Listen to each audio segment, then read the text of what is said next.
Hi friends, welcome back to Jayam journey.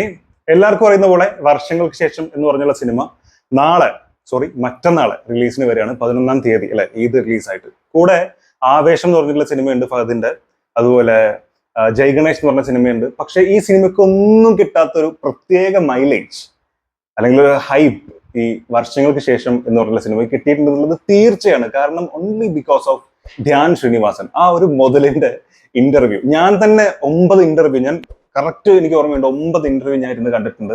അത് മുഴുവൻ ധ്യാനുള്ളതല്ല, 2-3 നമ്മുടെ വിനീതും അതുപോലെ വിശാഖും മാത്രമുള്ളതാണ്. ബാക്കിയെല്ലാം ധ്യാനുള്ളതാണ്. ധ്യാനുള്ള ഇന്റർവ്യൂ കാണുന്നതിന്റെ ഒരു എനർജി, ഒരു പവർ പാക്ക് സാധനമാണ്. തഗ് എന്നൊക്കെ പറഞ്ഞാൽ ചിരിച്ചിരിച്ച് മണ്ണ് കപ്പും. ബേസിലും അതുപോലെ തന്നെയാണ്. എന്തായാലും ഒരു ഹൈപ്പ് ഒന്നും കൊടുക്കരുതെന്ന് വിചാരിച്ചിട്ടാണ് ട്രെയിലർ വരെ വളരെ സിമ്പിൾ ആയിട്ട് ചെയ്തതെന്ന് വിനീത് പറയുന്നുണ്ടായിരുന്നു. മാത്രമല്ല ധ്യാൻ വന്നതോട് കൂടി മൊത്തം കയ്യിൽ പോയിട്ടുണ്ട്. വല്ലാത്തൊരു ഹൈപ്പ് സിനിമയ്ക്ക് കിട്ടിയിട്ടുണ്ട്. ഇതിന്റെ താഴെ വന്നുള്ള കമന്റ് വായിച്ചാൽ തന്നെ നമുക്ക് മനസ്സിലാവും. അതായത് 300 രൂപ ഇപ്പോഴേ മുതലായിട്ടുണ്ട്, ഇനി ധൈര്യമായിട്ട് ടിക്കറ്റ് എടുക്കാം എന്നാണ് ഇന്റർവ്യൂവിന്റെ താഴെ വന്നുള്ള ഒരു കമന്റ്. അതുപോലെ ധ്യാൻ ഇല്ലാത്ത ഒരു ഇന്റർവ്യൂവിന്റെ താഴെ വന്നുള്ള കമന്റ്, സോൾട്ട് ഇല്ലാത്ത കഞ്ഞി ആർക്ക് വേണം അങ്ങനെ ചോദിച്ചിട്ട് വന്നിട്ടുണ്ട്. എന്നിട്ട് ധ്യാൻ ഇല്ലാത്തതുകൊണ്ട് കാണുന്നില്ല എന്ന് പറഞ്ഞു പോയ ആളുകളുണ്ട്. അതുപോലെ ഒരു 3 മണിക്കൂർ നേരം, ഒരു 3-4 ഈ ഇന്റർവ്യൂസിന്റെ കട്ട്സ് തന്നെ എടുത്തിട്ട് തിയേറ്ററിൽ ഇട്ട് കഴിഞ്ഞാൽ ബ്ലോക്ക് ബസ്റ്റർ ആയിരിക്കും എന്നൊക്കെ പറഞ്ഞിട്ട് കമന്റ് വന്നിട്ടുണ്ട്. എന്തായാലും ധ്യാന്റെ ഇന്റർവ്യൂ ആ ലെവലാണെന്ന് എല്ലാവർക്കും അറിയാം. സോ നമുക്കൊരു 4-5 പേര്, അർജുൻ കെ ദേവ് എന്ന് പറഞ്ഞിട്ടുള്ള ഈ ഞാനിപ്പോ ചെയ്യാൻ പോകുന്ന വീഡിയോയുടെ ലിങ്ക് 4-5 പേര് സെയിം വീഡിയോയുടെ ലിങ്ക് തന്നെ നമുക്ക് അയച്ചിട്ടുണ്ട്. അതല്ലാതെ ധ്യാനിന്റെ തക്സിന്റെ കുറെ വീഡിയോസ് നമുക്ക് വന്നിട്ടുണ്ട്. പക്ഷെ മറ്റന്നാളെ വർഷങ്ങൾക്ക് ശേഷം എന്ന് പറഞ്ഞ സിനിമ ഇറങ്ങുന്നതുകൊണ്ട് തന്നെ നമുക്ക് വർഷങ്ങൾക്ക് ശേഷം എന്ന് പറഞ്ഞ സിനിമയ്ക്ക് വേണ്ടി കൊടുത്തിട്ടുള്ള ഇന്റർവ്യൂസിന്റെ തക്സ് ഒന്ന് കണ്ടിട്ട് വരാം. 10 മിനിറ്റ് വീഡിയോ ആണ്. Let's watch together. റെഡി?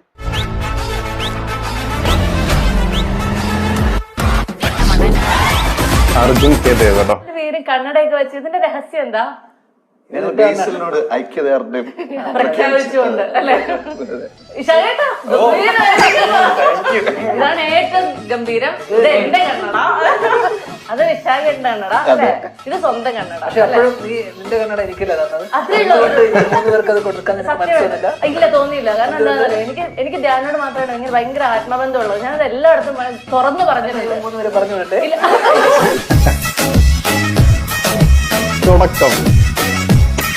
അത് നിങ്ങൾക്ക് വേണ്ടി ഞാൻ എത്തിയിട്ടുള്ളത്. സ്റ്റുഡിയോയില് ഫുൾ സെറ്റപ്പാ. പുതിയ സ്റ്റുഡിയോ. കരൺ ജോഹറിന്റെ മറ്റേ കോഫി വിത്ത് കരൺ ജോഹർ വരുമെന്ന് അടിക്കാൻ ചുമ്മാ എനിക്ക്. നെറ്റ്ഫ്ലിക്സ് ഷോ ചോദിച്ചിട്ടുണ്ട് ഇപ്പൊ.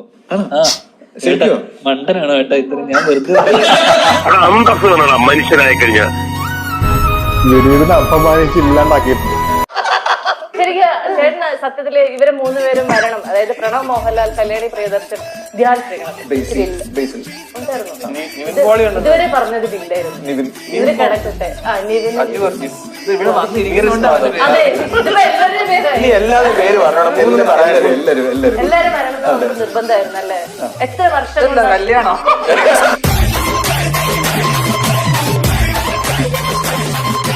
നടക്കുള്ളൂ. എത്ര പേര് ലേറ്റ് ആയിട്ട് വരുന്ന എത്ര പേരുണ്ട്?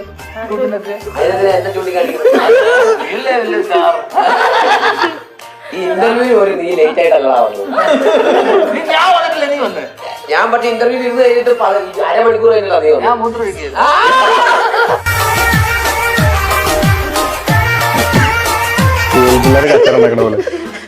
ഞാൻ ചേട്ടാ ഞാൻ ചോദിക്കട്ടെ, ഭയങ്കര പൃഥ്വിരാജ് ഫാൻ ബോയ് ആണല്ലോ.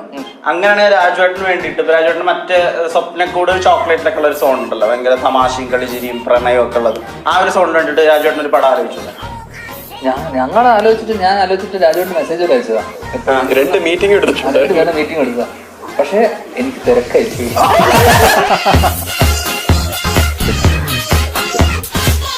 ട്രെയിലർ നോക്കുന്ന സമയത്ത് അതിലിപ്പോ പ്രണവിന്റെ ക്യാരക്ടർ പറയുന്ന ഒരു ഡയലോഗ് ഉണ്ട്, എല്ലാ വാതിലും മുട്ടണം, ഏതെങ്കിലും ഒരു വാതില് തുറക്കും എന്നുള്ളത്.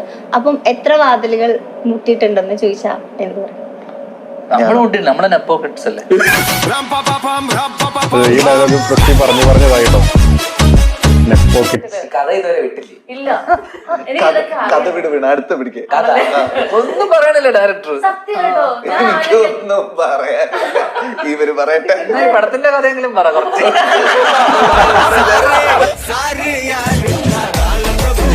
സത്യത്തിന്റെ കാര്യം കുറെ കുറച്ച് രണ്ടു പടങ്ങള് ഹിറ്റായി അത് ആ സംവിധായകരുടെ കഴിവും ആ കഥയുടെ ഒരു ബലത്തിലൊക്കെ ആ സിനിമ ഓടി. പക്ഷെ ഇവന് റേഞ്ച് ഇല്ല ഒരു നടൻ എന്നുള്ള രീതിയിൽ. എല്ലാം നോക്കിക്കോ, എല്ലാം സെയിം പെർഫോമൻസ് എല്ലാം എന്റെ റോൾ ഇവന് കൊടുക്കണ്ടേ. ഇവര് ഒരേപോലെ എല്ലാ പടത്തിലും അഭിനയിച്ചിട്ട് ഒരു പടം ഹിറ്റ് ആവുന്നുമില്ല. രണ്ടുപേരും വേറെ ലെവലാണോ. എന്റെ ഹിറ്റാവെങ്കിലും ചെയ്തിട്ടുണ്ടല്ലോ, അപ്പൊ ഒരു വ്യത്യാസമായില്ലേ. പക്ഷെ ഇതിന് മുന്നേ ഇവന് ജാനമല്ലിന് മുന്നേയും ഇവന് ഇവിടെ തന്നെ ഉണ്ടായിരുന്നു. അതിനു മുന്നേ സിനിമയിൽ അഭിനയിച്ചിരുന്നു. അതൊന്നും സത്യം ഇവരില്ല ലക്ക്.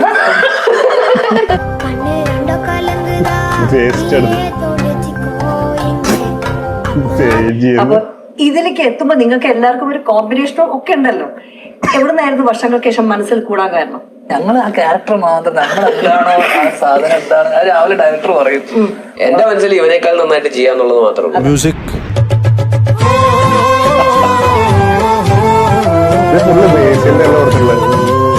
വരുന്നുണ്ട്. ഞാൻ സെറ്റിലുള്ളപ്പോ അവരുടെ ടീമായി എന്നെ തീർത്തു കളഞ്ഞു. ഞാൻ അന്നത്തെ ദിവസം ഇത്തിരി ഓഫായിരുന്നു, വയ്യാണ്ടായി പോയി. ഭാഗ്യത്തിന് എനിക്ക് അങ്ങനത്തെ കടുകട്ടി സീനുകളൊന്നും ഉണ്ടായിരുന്നില്ല. പടത്തിലേ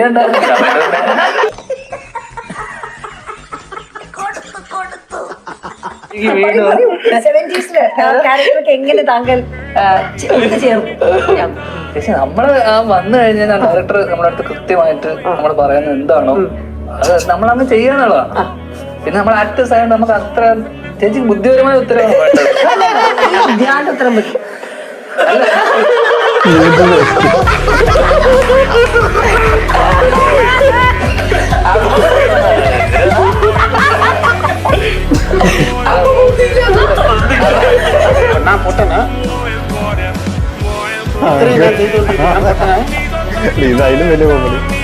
പെട്ടെന്നൊരു കഥ പറഞ്ഞു. ഇങ്ങനെ ഇവര് പറഞ്ഞു കഴിഞ്ഞ ദിവസം ഇവരുടെ ഒരു കഴിവ് മുഖം നോക്കിയിട്ടല്ലേ പറയണേ, കൈ നോക്കിയിട്ട് പോലുമല്ല, ജാതകം ഒന്നും കാണിച്ചിട്ടില്ല. പെട്ടെന്ന് ഇവര് പറഞ്ഞു കഴിഞ്ഞ ദിവസം ഇവിടെ എന്റെ ക്ലയന്റ് എപ്പോഴും വരുന്ന ഒരാൾ ഹൈദരാബാദിൽ നിന്ന് വന്നു. അവന് സ്റ്റേജ് 4 ക്യാൻസർ ആയിരുന്നു. അപ്പോ അവനെ കണ്ടപ്പോ എനിക്ക് തോന്നി മരണം, കാരണം ഇപ്പൊ അടുത്ത് അവൻ അറിയേണ്ടത് എപ്പം മരണം സംഭവിക്കും എന്നുള്ള അറിയാം. കാരണം ഓൾറെഡി പുള്ളിക്ക് അറിയാൻ മരിക്കണം. പക്ഷെ അത് 2 ദിവസം ഒരാഴ്ച കഴിഞ്ഞതിന് ശേഷം അവന്റെ മരണം ഞാൻ മുൻകൂട്ടി കണ്ടു. എനിക്ക് കിട്ടിയത്രേ, കാര്യം അറിയാം. ഞാൻ അവനോട് ഇത് പറഞ്ഞില്ല. അപ്പോ പിന്നെ കറക്റ്റ് ഒരാഴ്ച 6 ദിവസം കഴിഞ്ഞ് 7ാമത്തെ ദിവസം അയാൾ മരിച്ചു. എനിക്ക് അവിടെ നിന്ന് വിളി വന്നു. അപ്പൊ ഞാൻ ചോദിച്ചു, അവൻ വിളിച്ചു പറഞ്ഞു അവൻ മരിച്ചു എന്ന്.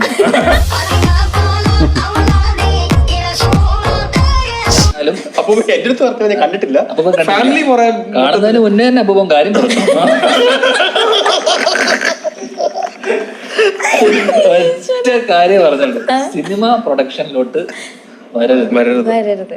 ബാക്കി ഏത് ബിസിനസ് വേണമെങ്കിലും ചെയ്തോളാം. അപ്പോഴാണ് എനിക്ക് ഇങ്ങനത്തെ ഒരു കോള് വരുന്നത്. പക്ഷെ അത് കാരണം ഇപ്പം ദൈവം സജിന്റെ ജീവിതം മാറ്റി മറിഞ്ഞു. അപ്പൂപ്പൻ ആ സമയത്ത് എന്നെ കണ്ടിട്ട് ഞാൻ ജനിച്ചിട്ടില്ല. ബാക്കി എന്റെ കസിൻസ് എല്ലാം ജനിച്ചായിരുന്നു. അപ്പൂപ്പൻ ജനിച്ചായിരുന്നോ?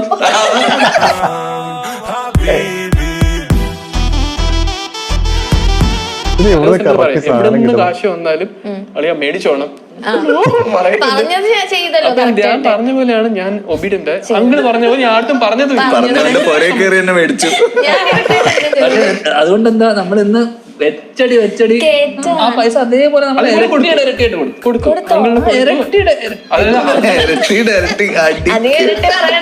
അതായത് നമുക്ക് അങ്കിൾ ആ സമയത്ത് നമുക്ക് മറ്റേ ആർട്ടിസ്റ്റ് റെമ്യൂണറേഷൻ ഒന്നും കൊടുക്കാൻ പറ്റില്ല. ദേവസ്വം പടം നന്നായപ്പോ അങ്കിൾ തന്ന പൈസയും നമ്മളെ കൊണ്ട് ചെറിയൊരു ആർട്ടിസ്റ്റ് റെമ്യൂണറേഷൻ പോയി നമുക്ക് കൊടുക്കാൻ സാധിച്ചു. 1 രൂപയും കൂടെ വെച്ചിട്ട് കൊടുത്തു.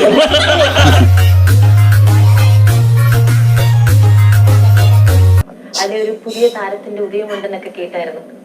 ആരും വരാത്തത് കൊണ്ട് പിന്നെ ഉടനെ പ്രൊഡ്യൂസർ എന്ന പിന്നെ കാശ് സേവ് ചെയ്യാൻ ഞാൻ തന്നെ കയറി അഭിനയിച്ചേക്കാം എന്നൊക്കെ പറഞ്ഞു.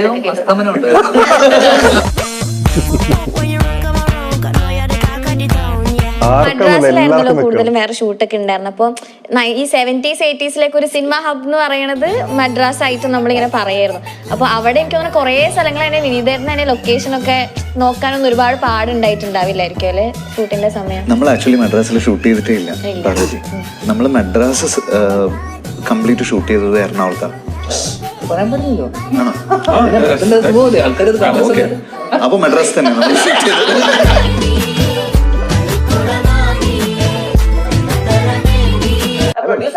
ടെയിലന്റ് ആക്ച്വലി ഞങ്ങള് അതിന്റെ സീൻ തന്നെ മാറ്റി വെച്ചു. അത് നമ്മുടെ ഏരീസില് നമ്മുടെ അസോസിയേറ്റ് ദൃശ്യ മോഡലായിരുന്നു ഇവർ ഉദ്ദേശിച്ചത്.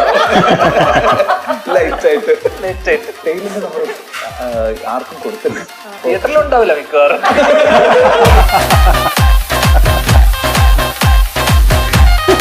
അതാവണം.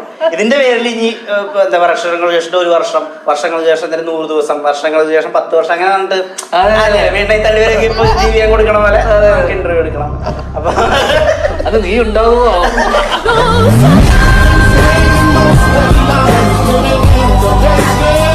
ഞാൻ ചേട്ടാ ഇപ്പൊ ഈ പടത്തിന്റെ ആദ്യത്തെ വലിയ അനൗൺസ്മെന്റും പരസ്യവും ഒക്കെ ചേട്ടൻ തന്നെയാണ്. അപ്പം ഇപ്പൊ ഇതിനെ പറ്റിയിട്ട് ഇപ്പൊ നമ്മൾ ചോദിക്കും എന്താ ഞാൻ ചേട്ടൻ തടി കുറച്ചു, ചേട്ടന്റെ പടല്ലേടാ. അപ്പൊ എങ്ങനെയുണ്ട് ചേട്ടന്റെ പടം, എങ്ങനെയുണ്ട് വർഷങ്ങൾക്ക് ശേഷം ചേട്ടന്റെ പടല്ലേടാ. അതിങ്ങനെ വിഷുവിനും ആരായിരിക്കും വിന്നർ, ആവേശം ഇറങ്ങുന്നുണ്ട്. അന്ന് ആടുജീവിതം വിഷുവിന്റെ ടൈമിലായിരുന്നു കാസ്റ്റ് ചെയ്തിരുന്നത് വേണ്ടിട്ട്. അപ്പൊ എന്താ ആരായിരിക്കും വിന്നർ, എടാ ചേട്ടന്റെ പടല്ലേടാ. അപ്പൊ എല്ലാത്തിനും ചേട്ടന്റെ പടം എന്നുള്ളത് ഭയങ്കര പ്രൊമോഷൻ ആയിരുന്നു. ശരിക്കും ചേട്ടന്റെ പടം ഒരു ഹോപ്പാണോ, അത് ഇനി ഇവിടെ നിന്ന് അങ്ങോട്ട് വേറൊരു ഇതിലേക്ക് പോകാനുള്ള പ്ലാൻ ഉണ്ടോ? അതെനിക്ക് മറ്റേ നമ്മള് ഗോൾഡിന്റെ സമയത്ത് രാജോട്ടൻ പറയൂലേ, ഇതൊരു കംപ്ലീറ്റ് അങ്ങനെ വിചാരിച്ചാൽ മതി. ഇതിന് വിനീത് ശ്രീനിവാസൻ പടം.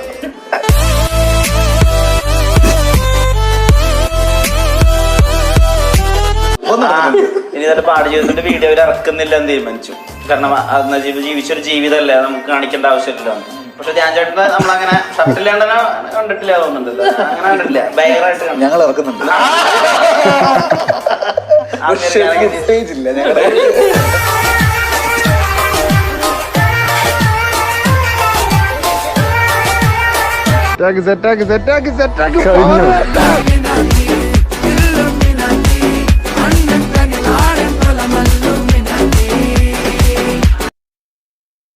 എന്താ പ്രശ്നം എന്നറിയോ, അതായത് ഞാൻ പറഞ്ഞില്ലേ, ഒരു 8-9 ഇന്റർവ്യൂ നമ്മൾ കണ്ട് ഈ കോമഡികൾ മുഴുവൻ കണ്ട് നമ്മുടെ ഉള്ളിലെ സാധനം കിടക്കുന്നുണ്ട്. നമ്മൾ ചിരിച്ച് വീണ്ടും കണ്ട് പലപ്പോഴും ചെറിയ ഷോർട്സിലും റീൽസിലും വരെ കണ്ട് ചിരിച്ച് അങ്ങനത്തെ കുറേ സാധനങ്ങളുണ്ട്. അത് ഫസ്റ്റ് ടൈം കാണുമ്പോൾ ഒരു ഫീൽ ഒരിക്കലും നമ്മളിപ്പോൾ കാണുമ്പോൾ കിട്ടുന്നില്ല.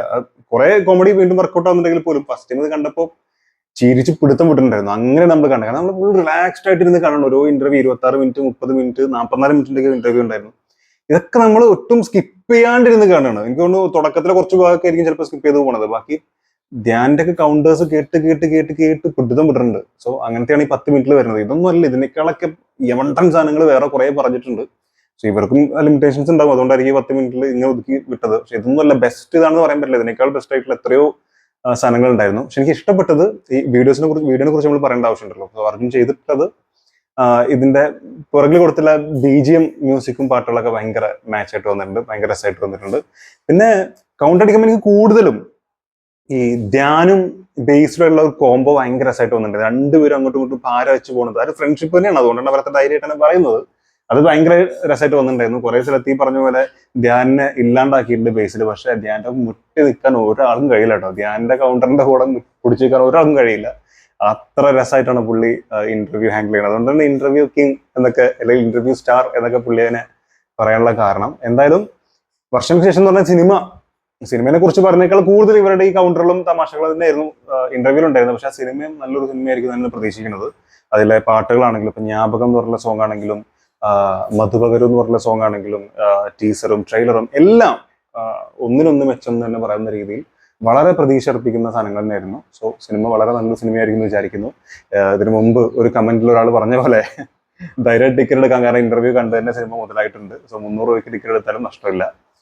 140 ടിക്കറ്റിനുള്ളൂ. പക്ഷെ 2 പേർക്ക് ടിക്കറ്റ് ഒരാൾക്ക് നമ്മൾ എടുത്തു കൊടുത്താലും നഷ്ടമൊന്നുമില്ല. അതിനുള്ള മുതലാവല് ഈ ഇന്റർവ്യൂവിൽ തന്നെ കിട്ടിയിട്ടുണ്ട്. എന്തായാലും നിങ്ങളുടെ അഭിപ്രായങ്ങൾ എന്തായിരുന്നു ഉള്ളത് തീർച്ചയായിട്ടും മറക്കാതെ കമന്റിൽ രേഖപ്പെടുത്തുക. നിങ്ങൾക്ക് ഏറ്റവും ഇഷ്ടപ്പെട്ട ടഗ് ഏത് ഡയലോഗ് ആയിരുന്നു എന്നുള്ളതും മറക്കാതെ കമന്റിൽ രേഖപ്പെടുത്തുക. വീഡിയോ ഇഷ്ടപ്പെട്ടു വിചാരിക്കുന്നു. ഇഷ്ടപ്പെട്ടിട്ടുണ്ടെങ്കിൽ ഒന്ന് സബ്സ്ക്രൈബ് ചെയ്ത് സപ്പോർട്ട് ചെയ്യുക, ലൈക്ക് ചെയ്യുക, ഷെയർ ചെയ്യുക. അത് വിട്ടിട്ട് കാണാം. കാണുന്നവരേക്കും